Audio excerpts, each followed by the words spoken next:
Hi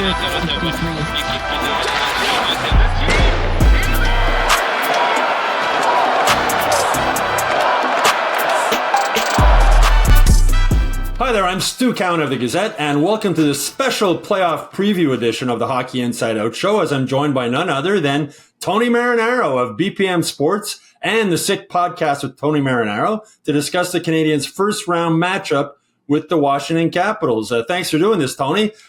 Thanks for having me, Stu. But after clinching the playoff spot with a 4-2 win over Carolina Wednesday night at the Bell Center, Captain Nick Suzuki addressed the crowd, and he started off by saying, "Ça va bien, Montréal?" And I know, Tony, you're an emotional guy when it comes to the Canadiens, so I'm going to ask you, "Ça va bien, Tony?" Ça va bien, même quand il pleut, le soleil me tend la main, ça va bien.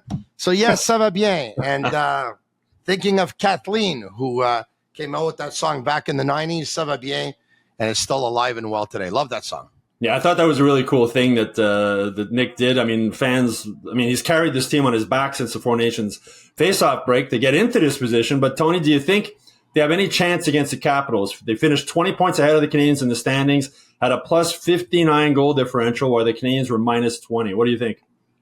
Well, I think everyone has a chance in the playoffs. And look, everyone knows that the Washington Capitals are favorite to win this series. But for me, the Capitals have their weaknesses like a lot of other teams. And look, there's going to be some questions.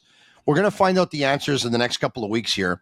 But I believe the Capitals exerted a lot of energy in helping Alexander Ovechkin break the goal-scoring record that belonged to Wayne Gretzky. Now, are they able to flip the switch on and off and boom and get ready for the playoffs?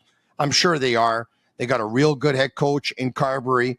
They have some depth down the middle. They obviously have Alexander Ovechkin, the greatest goal scorer that hockey has ever seen. But look, it's a winnable series, Stu. It really is. And if you're going to ask me of the concerns that I have for the Canadiens, I'm going to talk to you about them right away. Number one, they have a power play that's not clicking real well right now. And that's not a good sign going into the playoffs. They have a couple of days here to work on it to try and get it ready for the playoffs. But their power play has been not good, I would say, for a couple of months now. That's number one. Number two, we know it's a relatively young group. There's a lot of guys that are raw. And there's a lot of guys that might find it tight in the playoffs, and maybe the nerves are going to get the better of them. We saw the way the Canadiens reacted in the last week. Even though they won last night, it wasn't pretty. It wasn't easy. We saw signs of nervousness. We saw signs of nervousness, I think, in Toronto. We saw signs of nervousness against Chicago. We saw signs of nervousness against the Ottawa Senators. That's another thing. And the other thing for me, which I think is the most important, and I can't gauge, but they look like a tired hockey team. They look like the orange has been squeezed and there's very, very little juice left. That Marty St. had to squeeze the orange and had to play Mike Matheson between 25 and 28 minutes a game and had to play Nick Suzuki more so than probably every other forward in the National Hockey League, with the exception of maybe just a couple. Had to play David Savard every game instead of giving him several nights off. I think he gave him one night off in Nashville. So St. Louis had no other choice. He doesn't have the deepest team. I mean, let's be honest here. For 95% of the season, he didn't even have a second line. Mm-hmm. How do you get into the playoffs without having a second line? And I say that with all due respect to the guys that played on the second line. It's not a great second line in the National Hockey League. So he had to squeeze the orange, and I don't know how much juice they have left. What I find is interesting is I spoke with Denny Gauthier earlier this morning on my radio show on BPM Sports. And Denny said, when I asked him if he thinks there's enough juice, he said he believes there is. He said, what makes them look tired is the mental fatigue of the last week with them battling all the nerves and going through this for the very first time. He thinks a lot of players were mentally drained by it and not physically drained. And I asked him, I said, well, can you mentally recharge? And he said, absolutely. Mm-hmm. It's a lot easier to mentally recharge than it is to physically recharge. So there's something to think about. I thought Lane Hudson, for the first time this season, looked a little tired against Carolina. I mean, not so shocking considering the amount of minutes he's played, the size of him and everything. But I'm wondering if, it was 3 games in a row with a chance to clinch. They failed 3 times. I mean, they were hanging on by their fingernails there until Jake Evans scored that empty net goal against Carolina. But I'm wondering now, like I've said, I don't know if I'd want to play the Habs in the first round because right now it's house money, right? Like this season is a huge success already. If they get swept in 4 games, people will be disappointed, but I think it was a huge success moving forward. I love the fact that Canadians are an underdog, Stu. Take a look at what happened not only when they played the Washington Capitals back in 2010, but for all the years that you've covered the Canadiens and I've covered the Canadiens, how many times did they face the Boston Bruins in the playoffs and the Canadiens were an underdog? They didn't always beat them because in 2011, Nathan Horton scores an overtime winner in Game 7, and the Boston Bruins actually end up winning their next 3 rounds and win the Stanley Cup. But the years of Koivu, Kovalev, Zednik, Jose Theodore, Sheldon Surrey, they upset the Boston Bruins on several occasions. Well, in 2010, you mentioned with the Capitals. Capitals were the President's Trophy winners that year. Best in the regular season, finished 33 points ahead of the Canadiens. Canadiens knock them off in the first round in 7 games, mainly because of Yaroslav Halak, right? Remember the stop signs around town? And everything else. Can Sam Montembeault pull a Halak? He's never played an NHL playoff game. He hasn't played a playoff game since he was in junior in 2017 with in the Q. So do you think he can pull that off? Yeah. So Ovechkin scored 50 goals that year. Semin scored 40 goals that year. Backstrom, I think, scored 33 goals that year. Mike Knuble scored 29 goals that year. I think Brooks Lake scored 25 goals that year. They had a lethal offense and they had a lethal power play. I wouldn't underestimate Samuel Montembeault. I really wouldn't. I did it once. I'm not going to do it again. And I did it when the Canadiens picked him up off waivers from the Florida Panthers. First couple of games I saw him play, I said, this guy's not an NHL goalie. Now, I'm no goalie expert by any means, thank God. And so years later, take a look at everything that Montembeault's faced. He arrives in Montreal, and a lot of people think he's not an NHL goalie, and he shows that he is. Then he's got a battle with Jake Allen, and ultimately he wins that battle because Jake Allen is traded to Jersey. They did so they could make room for Caden Primo, and a lot of people thought, you know what? Caden Primo, younger than Samuel Montembeault by 3 years. At the very least, he'll probably be as good as Montembeault is now. He wins that battle with Primo. Primo gets sent down to the Laval Rocket. The Canadiens recall Jakub Dobeš. He comes in, he wins his first 5 games or goes 5-0-1 in his first 6 or whatever it was, taking the league by storm, and everyone's like, Montembeault is in trouble now. Wins that battle versus Dobeš, although Dobeš played 2 games the past couple of weeks and played them very well. You clearly saw in the most important games, Samuel Montembeault is the Canadiens' number 1 goalie, and he's the guy who's going to get the mandate to start versus the Washington Capitals. So I wouldn't underestimate Montembeault. Yeah. He's a proud competitor. He's a character guy, and he's got a flaw. Every goalie has one, and sooner or later the book is out on everyone. His flaw are shots from out far with traffic in front of him. He has a hard time. I spoke to him the other night, Tony, about the 4 Nations. He never played a game, never dressed even as a backup for the game. And I asked him, how that helped him. And he said, well, in practice, every single guy is an elite NHL shot. So you're facing elite shot after elite shot after elite shot after elite shot. And he said he watched Binnington, how he prepared. He said, I wasn't in the locker room during the games. He was up in the press box. But he said, just watching him in practice, watching him how he prepared, watching him how he battled through things. And one of the things I like most about Montembeault, Tony, is nothing seems to faze him, eh? He's really calm. He's able to shake off a bad goal. He's sort of a really easygoing guy. And I think that's the key. You can't play goalie in Montreal without having that. No. Patrick Roy had that. Patrick Roy was a little bit more of a temper. Yeah. You never see Montembeault get angry, but that ability to just sort of let things slide, I think, is huge for him. And the other question now going into this series, if I can, it's funny because as you're saying this, I'm smiling, and I was thinking about, you brought up his name before. I was thinking about Halak. Because you remember in that series, Ovechkin tried to get to Halak, and he told everyone, I can tell he's nervous. When he drinks, his hand shakes with the water bottle. Remember that one? I forgot about that, yeah. Yeah, and Halak said, well, I think that when everyone shakes a water bottle, your hand's going to shake, right? It was pretty funny at the time. Yaroslav Halak in that series delivered one of the best goaltending performances that we've seen in I don't know how many years in Game 6.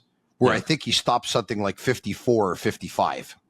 Remember, that was unbelievable. Yeah. So, look, I think Montembeault, I think he's going to be okay. I really do. I think he's going to be okay.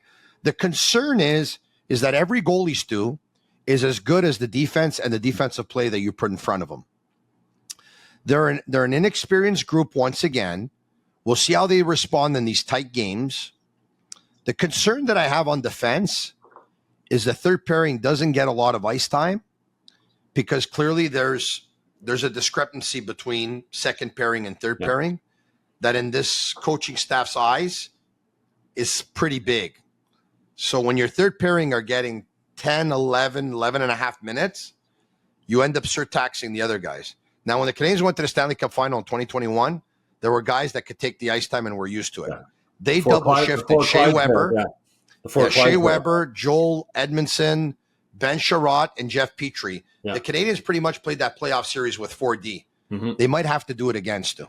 Yeah, well, you mentioned the D. I mean, Chris Nyland and Rick Green on our Hockey Inside Out show this week were saying Knuckles said that's his main concern is defensive zone play. You mentioned the third defense pairing. Now, you're going to have Tom Wilson on the Capitals. He's going to be targeting Lane Hudson. The whole Capitals team is going to be targeting Lane Hudson. Arber Xhekaj has played one of the last 10 games. Do you think they're going to have to put him in the lineup? I mean, Michael Pezzetta is not going to play, I don't think. Do you think they need to have that physical presence with him, or are they okay with like Struble and Josh Anderson? Okay, so you asked me are they going to have to put him in the lineup? I'm going to answer with I don't think they will put him in the lineup. And I base myself on this. Don't you think the last 10 games for the Canadiens were playoffs? Yeah. So if the last 10 games were playoffs without being the playoffs and they played them once, what's the chances of them playing them to start the playoffs on Monday? Considering that they played on Friday in Ottawa, they didn't play them. The next night they were in Toronto, 2 games and 2 nights travel. Mm-hmm. They didn't play them.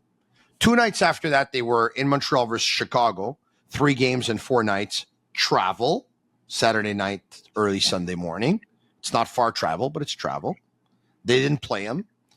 And then they play again on Wednesday, last night, which makes it 4 and 6 nights. And they didn't play them. And while all this is going on, I got my buddy Rob, who's got like great seats yesterday, who's texting me during the game. And he's saying it with the utmost respect for David Savard because he likes him a lot. But he says, Tony, Savard is having a hard time turning. Like he's really like, it's hard. It's laborious. So with all that, and Xhekaj still doesn't get in, I think the Xhekaj will not start the playoff series. And if the Canadiens are in games that are close or the Canadiens, I don't think you'll see him. And I think you'll only see him if they lose, let's say, for example, the first 2 or first 3, and then all of a sudden St. Louis says, you know what, I got to make a change to my lineup because clearly what I have going right now is not working. And you bring in a really fresh, hungry, ready to play Arber Xhekaj, but it doesn't bode well, Stu. The probabilities are not on his side. The thing is, you say, I mean, people are saying they sort of limped into the playoffs. They were 7-1-2 in their last 10 games, I believe, the Canadiens. So that with those guys, but my thing is, it's different when you're playing the same team every second night, right? Tom Wilson every second night talking to you, giving you a hard time. I don't know if you see that. I don't know if you see that, or if it's coming off sideways or backwards or whatever it is. But a buddy of mine, Paul, who's a season ticket holder, who really loves to keep track of stats, sent me something last night that I grabbed the whiteboard right away. Mm-hmm. He sent it to me, and I started writing there. Okay. And what it says is that on February 10th, prior to the Four Nations face-off, the Canadiens had 55 points. Yeah. And they were 11 and 8 points respectively behind Boston and Pittsburgh for a wildcard spot. 11 and 8 points behind. They finish the last stretch from the Four Nations face-off, from that game after the Four Nations face-off on Saturday, February 22nd in Ottawa, to last night with a record of 15-5-6. Yeah. That's why they made the playoffs. Marty St. mentioned that number several times in his news conference after the game against Carolina. Yeah. And in that 15-5-6, Stu, I was talking about this with Eric Oziel earlier today. He's a collaborator on my radio show. And Eric was saying, Tony, if I would have told you before the season started the Canadiens were going to go 4-0 versus the Florida Panthers, would you believe me? No. 4-0 versus the Florida Panthers, 4-0. And of that 4-0, they beat them 3 times in a span of 3 weeks. Now, I'm not saying that's the reason why they made the playoffs, because those were not really 4-point games, right? Because ultimately you have to look back at what the Canadiens did versus Columbus. But who would have thought the Canadiens would have beat Florida 3 times in a span of 3 weeks? Brendan Gallagher told me the other night, he said that Christmas road trip they went on, he said that's probably the toughest road trip he's ever been on in his career. And you look at the teams they beat, right?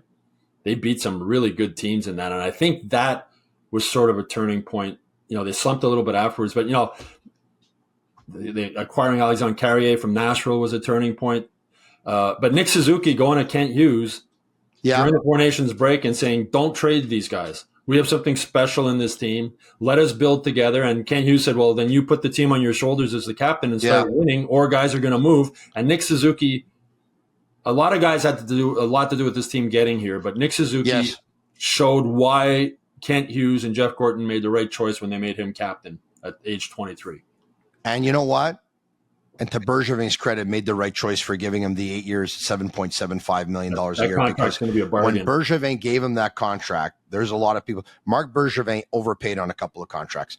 When he gave him that contract, if you remember, he was a very young, unproven hockey player. And a lot of people said, what are you doing? He had one pretty decent year where he showed some flashes, and you're giving him that contract. Marc Bergevin said to me when he was relieved of his duties, Tony, I've given a long-term contract to Nick Suzuki. Canadiens fans are going to be very, very happy because they're going to have their number one centerman for a long time.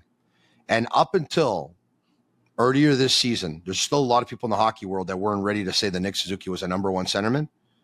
Marc Bergevin was relieved of his duties 3.5 years ago, back on the 28th of November, 2021. And when he was, prior to that, just prior to, or the day after, or whatever, I had a chance to talk to him. He said to me, I talked to him a couple of days later. He said to me, they have their number one centerman in Nick Suzuki. So, you know, it's easy to forget about Bergevin right now. It is. Oh, drafted Cole Caulfield, drafted Caden Gooley. We have a lot of respect, and we're very high on the management team. Like, I have a lot of faith in Jeff Gorton and Kent Hughes, but it wasn't all bad with Marc Bergevin. His communication skills and lack of you should never have been negotiating contracts. You should not have. He should have had somebody else negotiating contracts. Correct. His negotiation skills and the fact that, you know, sometimes those negotiations became a little bit personal kind of were his downfall. But Samuel Montembeault is Marc Bergevin. Caden Gooley is Marc Bergevin. Caulfield. Jaden Struble is Marc Bergevin. Nick Suzuki is Marc Bergevin. Cole Caulfield is Marc Bergevin. Anderson is Marc Bergevin. Dvorak is Marc Bergevin. Jake Evans is Marc Bergevin. Armia is Marc Bergevin. It's not all bad. Mm-hmm. It's not all bad. You know? Yep. No. That's you know, with Marty St. Louis, we're going into this now. His first time coaching in the playoffs. Does that concern you at all, or at this point, does it not really matter? No, I'm not concerned. No. I'm not concerned. It's not to say that he's not going to make mistakes. This is the reality, Stu. He, like a lot of his players, they're still learning on the job. Yeah, and he's the first to admit that. He said that after the Carolina game. He said, I felt stressed the last week. And he says, I learned from it, and I'm still growing as a coach. He's been very open about that, how he's still learning as a coach. And it's a nice humility for him to have. Really, it is. Look, I think it's a tough market when they're not winning and they're not playing well. It's really tough. I'm pretty hard on some guys sometimes, but I think that when I am, I'm not looking for something. I think it's because their play has dropped and stuff like that or whatever. There could be some questionable decisions. But at the same time, that's the reality. Like, we all have to understand is that although Marty St. Louis is like the, 7th or 8th senior coach in the National Hockey League, he was hired 38 months ago. And he didn't have much coaching experience in the National Hockey League, where he was a consultant with Columbus for several months. And the way a lot of his young players are learning, he's learning. They're all learning together. They're all developing together. They're all growing together. They're going to experience all of this together. And within a couple of years, they're going to be really, really good because of it. And that was the goal, right? The goal of this rebuild. Anyone in any job. Year 3, you're a lot better at your job than you were year 1. Mm-hmm. Year 5, you're going to be a lot better than year 3. And year 10, you're going to be a lot better than year 5. You know? And the goal of this rebuild, my boss wanted to fire me 1,000 times. The goal of this team, this rebuild, was not just to get in the playoffs and anything can happen. It was to get in the playoffs and be a legitimate Stanley Cup contender for several seasons in a row, like we've seen with Tampa and Boston and Chicago, when they had their sort of mini dynasty thing going and whatnot. But, speaking with Matheson and Gooley and Gallagher over the last couple of days, they all said the same thing. We would not be here without Marty. When we maybe lost a little bit of belief in ourselves, he believed in us. And his ability to sell the message. And Brendan Gallagher said, just to get everybody in the team to buy in, like that's hard in any business, to get everybody, all of your employees, to buy into what you're selling. And Marty's really been able to do that. And I think a lot of it has to do with the way he treats players and the way Kent Hughes and Jeff Gorton treat players. You were talking about Marc Bergevin earlier. One of his other things is he didn't treat players. It became personal and got confrontational way too often. But that, I think, has led the Canadiens where they are. I think the strongest thing, the best thing or the strongest thing about this Canadiens team is that they are like a family. They're like a brotherhood. These guys play for each other. I think that's been the key. I don't know if you disagree or agree. Yeah, I do agree. And I'll tell you the best thing about Marty. The best thing about Marty St. Louis, some will say that he's got a hard head and all that stuff. And very stubborn. And Kent Hughes at one point said to us that he has that too. Yeah. And he actually thinks it's a quality, which was kind of, it got you thinking. But think about this for a second, okay? I'll give you something here. When the Canadiens weren't playing well and they were like blown out of the water, like 5 games in October, gave up 6 and a loss to Boston on game 2 of the season. I think it was game 4. They gave up 6 and a loss at home versus Pittsburgh. They gave up 7 and a loss at home versus the Rangers. They gave up 8 and a loss at home versus Seattle. They gave up 6 and a loss in Washington on Halloween Thursday. Yeah, it was ugly. They were running around their own end like they didn't know what they were running around and all that stuff. And there were some guys that were playing bad hockey too. And there were guys like me and others who were like kind of like upset with St. Louis at one point because, you know what? He's not hard enough on his players, and he's got to be harder on his players, and he's got to sit down guys on the bench, and he's got to make guys healthy scratches. And look, Patrick Waugh does it, and look, John Tortorella does it, and look, they do it, and he won't do it. Guess what? Patrick Waugh didn't have all his players playing for him down the stretch. Oh. And John Tortorella's players, they gave up on him a long time ago. And you know what? Laviolette's another guy sending all those messages and this. His players gave up on him a long time ago. Not all of them. But some of them. So Marty, for some of the things we criticized him for not being hard enough, for not being not showing that much authority, to not send the message to his players, he won his gamble. He won because why not? He could have lost his dressing room. Chris Nyland said that on our Hockey Inside Out show this week. He said he stayed true to himself. And Knuckles and me and you, like after that blowout loss to Pittsburgh, I remember waiting outside for Marty to come into the room and saying to the other guys, okay, tonight he's going to blow a gasket. Like he has to blow a gasket. His team just rolled over and he died. Smiled after that loss. He basically said it was like a learning. He said, no, he said, I'm disappointed. Remember? Yes. He wasn't angry. He was disappointed. And you're a father. I'm a father. And sometimes as young kids, when you tell them you're really disappointed in them, rather than yelling at them, it has more of an impact. And I think that was the case. And as Knuckles said, he stayed true to himself, and now we're seeing the results. Yeah, it was Thursday, December 12th, I think. They lost by a score 9-2 to Pittsburgh. They were down 3-2 after the second period. It was like rewatching the final days of Dominic Ducharme. Remember when they gave up in that game against New Jersey? And even at that point, I was like, I remember writing, the last thing Jeff Gorton and Kent Hughes want to do is fire Marty St. Louis. But if this continues, they're going to have no choice. But the players, and I remember Caden Gooley telling me when they were struggling that they wanted to win for Marty. They wanted to get back on track for Marty because they believe what he's saying. They like what he does. They believe in him as a coach. And as you're right, Tony, they're growing together. And I think that's something special. And as you mentioned, the other coaches you mentioned, like Tortorella and that, where guys just tune them out after a while, right? I think what helps Marty, you remember Jeff Gorton said and Ken Hughes said, we want to hire a modern-day coach. Yes. We're sort of like, what's a modern-day coach? Marty St. Louis is a modern-day coach. I think the fact he has kids around the same age as these guys he's coaching goes a long way in the way he's able to deal with them. He He understands how they think. I don't think John Tortorella understands how a young player thinks. It's the old my way or the highway type of thing. You look what happened with Michkov there. And I think that modern day coach just shows the forward thinking that this management team had to decide to hire him. Stu, I had one or two concerns / doubts about Marty St. Louis. It wasn't at the time of his hiring, because when I found out about his hiring, I was like over the moon happy. I thought it was outside the box. I thought it was creative.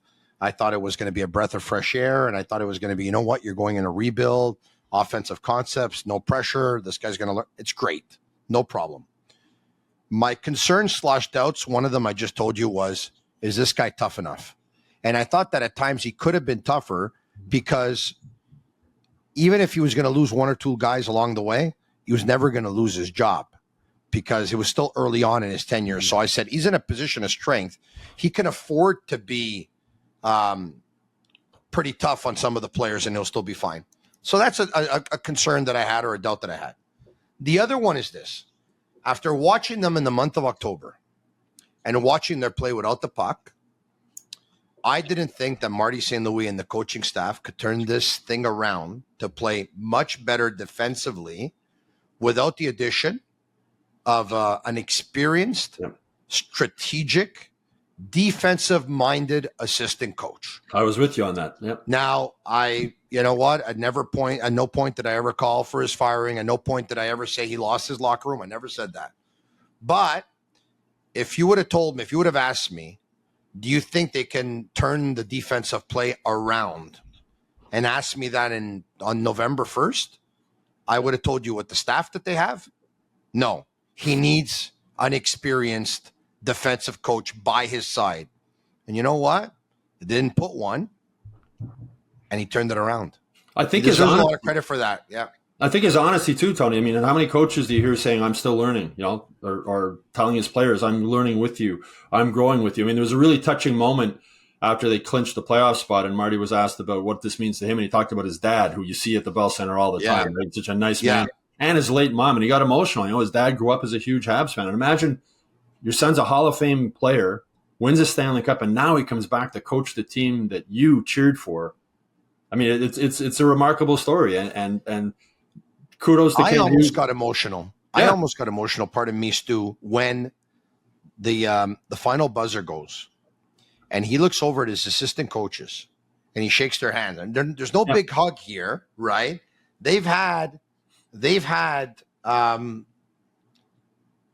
congratulated each other with a lot more oomph and affection in other games than they did in the playoff, the one to clinch a playoff spot. The feeling that I got was that all the hard work that Marty has put into it this season to try and get this team to where they are, and the thought of him, like you can tell at the end of the game, you can almost put yourself in his head, and he's thinking about, his father, his late mom, his wife, the family, all the sacrifices that are. He kind of was like, I found he was in a hurry to get off of that bench and just get out of there type of thing, because you could tell the moment was getting to him. Yep. And he's worked really, really hard. And look, I give Marty St. Louis a lot of credit, because when he said back in November, I was taking a walk, I was going to the rink, and I got stopped by, some fans who said, hey, don't listen to them and stuff like that. He was talking about some of the people that have called out his work, were criticizing him, some of the people that doubted. I'm one of those people, right? Now, I didn't criticize him because I didn't think he was a good coach, or I thought he should be fired. I criticized them because they weren't playing good defensive hockey. And he talked about, I've always proven those people wrong. Yeah. So, he proved himself to a lot of people, and there's no better feeling in the world, none, when people don't think you can do a job and you fly it. You pass it with flying colors. There's no better feeling in the world. When they hired him, he's showing us right now. The news conference when they hired him, I remember wrote a comment. He said his late mom, who passed away when he was playing during a playoff run with the Rangers, and her line was always, show them, Marty.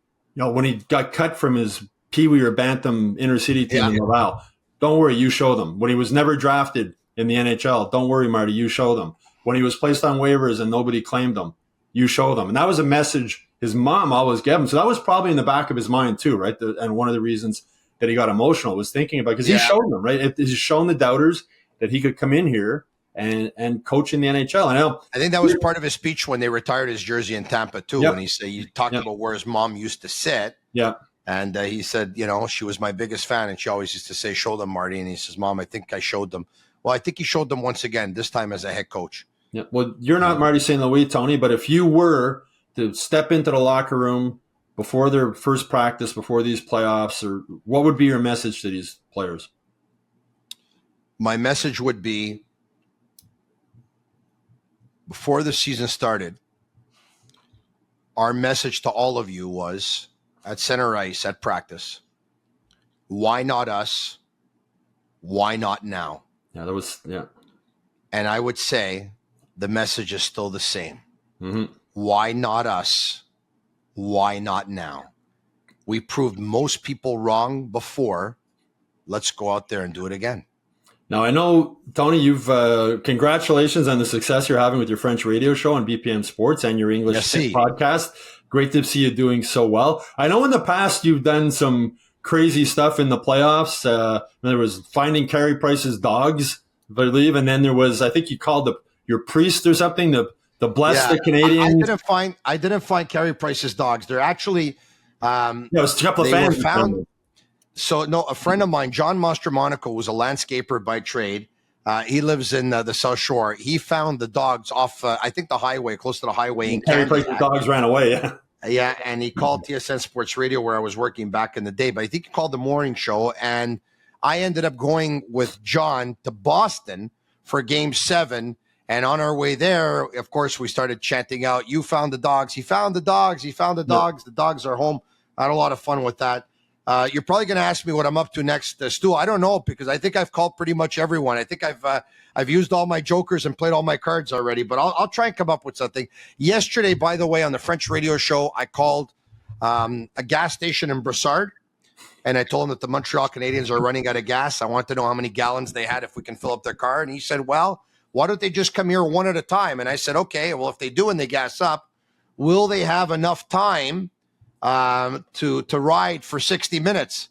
And he said, "Yes, they will." So we did that. I called Marilena Lentini yesterday to ask her to see if an evil eye or a curse was put on the Montreal Canadiens. She looked into it with her sister and her nephew. She said, yes, they removed the curse by mixing water and oil, putting in some carbon, and then actually cutting it with a scissor. So that's good news. We did that. What's your favorite one? For him to do a prayer? What's your favorite one? Out of all the out of all of them, what's my favorite one? I think probably calling the cemetery, telling the Canadiens are getting to me and they're killing me, and making my own funeral arrangements and buying my own spot. I think that was probably my favorite one. Yeah. Now, you worked in English, but you still work in English media. You work in French media also. You're a Montrealer, trilingual Montrealer. Grew up in LaSalle. Used to be Tony from LaSalle, calling in into the shows. Now that you're working in the French media, is there a difference between English and French fans, do you think, in Montreal? Yeah, there is. There is. But the big difference, Stu, is the way the media is viewed on the French side. And I say this really with all humility, because I loved working English radio. Like I never wanted to leave that job, and I never thought I would leave that job, to tell you the truth, until, my podcast became problematic for them in their eyes. And I'm glad to see now that I'm gone that everyone there can do a podcast and it's no longer a problem. So I'm happy for the guys. But when I was working English radio, as much as I loved it, I go to an event or I go outside or I go grocery shopping or whatever, and in public, and it was a lot of respect, and it was, some people knew who I was, and it was high. And like, when you work in this industry on the French side, it's unbelievable. Like, there's so much respect for what you do on the French side. It's like you're like a rock star, and it's almost, it's embarrassing at times, because I tell everyone, please, like, I'm very grateful. I'm very humbled, but like, you don't have to treat me like a rock star. I'm like just a regular guy, but lucky to do what I love in life. And that's talk about sports and talk about the Montreal Canadiens. But the passion of the Francophone fans and just how much they admire and appreciate what we do in the media as a sports radio host, it's off the charts. It's unbelievable. Well, I'm happy to see you succeeding in this, Tony. I'm not surprised. I've told you this before. I know how hard you work. I know how passionate you are. Thanks so much for joining us on this special episode of the Hockey Inside Out Show. I really enjoyed it. I hope you out there enjoyed it. You can look for our weekly Hockey Inside Out Show with my regular guests Chris Nyland and Rick Green throughout the playoffs, along with our 3 weekly bonus episodes. In the meantime, please make sure you like and subscribe to the Hockey Inside Out YouTube channel. Go to MontrealGazette.com/newsletters to sign up to the Hockey Inside Out newsletter. And of course, go to HockeyInsideOut.com every day for all the latest Canadiens news. You can also follow Tony on his radio station and the Sick podcast. Always entertaining. Thanks again, Tony. And please leave your comment on this playoff preview show in the comment section below. We always like to hear from you. Thank you, Stu. Thank you, everyone.